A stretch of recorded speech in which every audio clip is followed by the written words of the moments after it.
তাহলে ওই বাইতুল মুকাদ্দাসের মসজিদের কতগুলো খুঁটি আছে, কতগুলো দরজা আছে, এটা যদি বলতে পারে আমরা বিশ্বাস করব। আসমানে তো আজাব হইতো, আসমানের ঘটনা ওটা কি বলতে পারবো? এটা বলবো না। আবু জাহেল যে অনুসারী যারা এই ঘটনাকে মানে নাই, তারা কি বলছে যে আমরা দুনিয়ার মধ্যে যে বাইতুল মুকাদ্দাস আছে এটাকে আমরা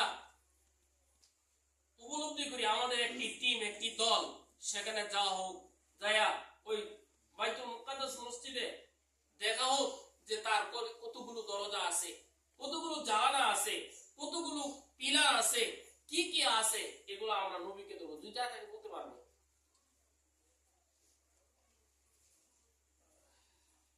সেখান থেকে দেখার পরে মানুষ আসছে, আল্লাহ রাসূলকে জিজ্ঞাসা করছে যে মসজিদের দরজা কতগুলি। আল্লাহ তাআলা আমাদের নবীর সামনে ওই বাইতুল মুকাদ্দাসকে ধরে দিয়েছেন। আল্লাহ রাসূল দেখে দেখলেন সুবহানাল্লাহ সুবহানাল্লাহ। এরপরেও কি করে নাই? বিশ্বাস করে নাই, বলে নাই, বিশ্বাস তাদের হয় নাই। বিশ্বাস এমন একটা জিনিস যেটা দিল থেকে, অন্তর থেকে হয়, এটা দেখা দেখি করা যায়। এই জন্যই মিরাজ যেরকম আল্লাহর রাসূলের সত্যতা প্রমাণ করেছে, কে? আবু বকর। কে? কোন সাহাবী? আবু বকর। সর্বপ্রথম আবু বকরের কাছেই একটি দল, একটি টিম দেয়া যে নবীর কাছে পাইলাম না, আমরা ধোঁকা দিতে পারলাম না, আমরা এখন একটি টিম, একটি দল দেয়া মানুষের কাছে প্রচার করি। সর্বপ্রথম আবু বকরের কাছে গেছে, যা বলতেছে, শুনছো আবু বকর, নবী নাকি মেরাজ করছে, আল্লাহর কাছে দিদার করে, 7 আসমান জমিন পাড়ি দিছে, তুমি কি এগুলো বিশ্বাস করো? আবু বকর রাদিয়াল্লাহু বলছেন, যদি প্রিয় নবী, আমাদের নবী বলে থাকে, বিশ্ব নবী বলে থাকে, তাহলে তিনি যে বলে থাকেন এই কথাটা সত্য। সুবহানাল্লাহ সুবহানাল্লাহ। কি যদি বলে থাকে যে সত্য, কোন দ্বিধা দ্বন্দ্ব এরকম কোন একটু হেরফের করেন নাই, যা বলছে সঙ্গে সঙ্গে কি বলছেন, সত্যতা মেনে নিয়েছেন। এখান থেকে ভূষিত হয়েছিল যে আবু বকর শুধু আবু বকর না, সে সিদ্দিক, সত্যায়নের, সত্যবাদীর উপর সে চলে। তো এইভাবে যারা মানে তারা কি? আবু বকর। আমার কথা ছিল কি, যারা মানে আবু বকর, যারা মানে না আবু জাহেল। সে যতই জ্ঞানের অধিকারী হোক আর যতই সে ইলমের অধিকারী হোক, জান্নাওয়ালা হোক, কিন্তু না মানার কারণে আবু জাহেল হয়েছে।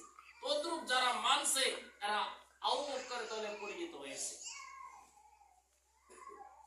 এই জন্য আমরা যতই মানি, যতই জানি, জানার কোনো দাম নাই, মানার কি দাম আছে? যে বলতেছিলাম যে মানুষ জানার পরে, যারা বুঝার পরেও কি করে না, আমল করে না, এরা কি কোন দলে বসিত? যে আল্লাহ তাআলা এদেরকে বলছেন উলাইকাল আনআম বাল হুম আদাল, যে মানুষ হওয়া সত্ত্বেও যারা না শুনেও, না শোনার ভান করে, জানার পরে যারা না জানার ভান করে, এরা হলো এমন যে 4 পায়ের জন্মের চাইতে নিকৃষ্ট। এই জন্য প্রিয় হাজিরিন, আমরা আল্লাহর কাছে তওবা করতে হবে, ফিরে আসতে হবে। আমাদের জীবনে অনেক ভুল ভ্রান্তি হয়ে গেছে, আমাদের জানার পরে যারা আমরা মানি নাই, এটা না মানা, যে আমরা মানুষ হিসেবে মানুষ দাবি করতে পারি কিন্তু আল্লাহর কাছে দাবি না। আল্লাহর কাছে একজন ছোট থেকে ছোট, আপনা থেকে আপনা, গরিব থেকে গরিব একটা মানুষ আল্লাহ তাআলার হুকুম মাননেওয়ালা আল্লাহর কাছে অনেক দামি। আর আমাদের চোখে অনেক ধনাঢ্য ব্যক্তি, সম্পদওয়ালা মালিক, কিন্তু আমার কাছে বড় থাকতে পারে, আপনার কাছে বড় থাকতে পারে, কিন্তু আল্লাহর কাছে বড় না। এই জন্য আমাদের কৃত কর্মের উপর সকলের ফিরে আসতে হবে, তওবা করা। আমরা তো মনে করি তওবা একবারে সহজ। তওবা কি করা? তওবা মানে কি? সহজ। তওবা আমরা কই তওবা করব তওবা করব, তওবা একটা সহজ না। তওবা সবচেয়ে বড় কঠিন। আমরা নামাজ পড়তে আসছি, এটা সহজ। কোরআন তেলাওয়াত করি, একটা সহজ। জিকির আজকার করি, এটা সহজ। কিন্তু তওবা করা সহজ না। তওবা একটা কঠিন কাজ। যে তওবার তিনটা শর্ত আছে। কয়টা শর্ত আছে? তিনটা শর্ত আছে। এই তিনটা শর্ত যার মধ্যে পাওয়া যাবে তার তওবা কবুল হবে। না হলে তওবার শর্ত ছাড়া যদি আস্তাগফিরুল্লাহ আস্তাগফিরুল্লাহ যতই পড়ি, এই আস্তাগফিরুল্লাহ দ্বারা কি হবে না? তওবা হবে না। শর্ত হলো আমি যে গুনার কাজটা করেছি, যেমন ধরেন একটা চুরি করা হয়েছে, এই চুরির গুনাহ থেকে যদি কেউ বাঁচতে চায় তাহলে তওবা করব আর চুরি করতেই থাকবো, নাকি? আস্তাগফিরুল্লাহ পড়তেই থাকবো আর চুরি করতেই থাকবো। মদ খাই, মদ খাইতেই থাকবো আর ইস্তেগফার পড়তেই থাকবো, এটা কি তওবা? সুদ খাই, কিন্তু সুদ এবারও খাইলাম, আবার সামনেও খামু, আবার খাইতেই থাকবো, এটার নাম তওবা? তওবা না। তওবা করার সঙ্গে সঙ্গে ওই গুনাহটাকে ছেড়ে দিতে হবে, আর কোনোদিন করা যাবে না। মদ পান করতাম, মদ আজকে থেকে ছেড়ে দিলাম, আর জীবনে করা যাবে না। জিনা করতাম, আজ থেকে তওবা করেছে, আর করা যাবে না। আমি সুদ খাইতাম, সুদ আজ থেকে ছেড়ে দিয়েছি, আর জীবনে খাবো না। এই একটা শর্ত, যে সর্বপ্রথম হলো ওই গুনার কাছ থেকে ছেড়ে দেওয়া। কি ঠিক আছে কিনা? দ্বিতীয় নাম্বার শর্ত হলো আর ভবিষ্যতে ওই গুনার কাজটা করা যাবে না, ছেড়ে দেওয়া লাগবে, আর ভবিষ্যতে করা যাবে না। তৃতীয় নম্বর শর্ত হলো যে ওই গুনাহটার উপর আমার অনুতপ্ত হতে হবে। আহারে, এই গুনার কাজটা করেছি, এটা তো আমি একটা নাফরমানি করেছি, হ্যাঁ, আমি এই গুনার কাজটা করেছি, আমার এই গুনাহটা হয়ে গেছে। আল্লাহর কাছে চোখের পানি ছেড়ে দিয়ে খুব কাগজে মিনতি করে আল্লাহর কাছে বলতে হবে, আল্লাহ তুমি আমাকে মাফ করে দাও। আমরা তো মনে করি তওবা করা একেবারে সহজ। আমি গুনার কাজ করতে থাকি, করতে থাকি, আমি মরার আগে তো একবার তওবা কইরা মইরা যাব, একবারে আমি নিষ্পাপ হয়ে গেলাম। না, এত সহজ না তওবা করা। তওবা এক সবচেয়ে বড় কঠিন জিনিস। এই জন্য আল্লাহ রাসূল বলেছেন যে তোমরা দৈনিক তওবা করো।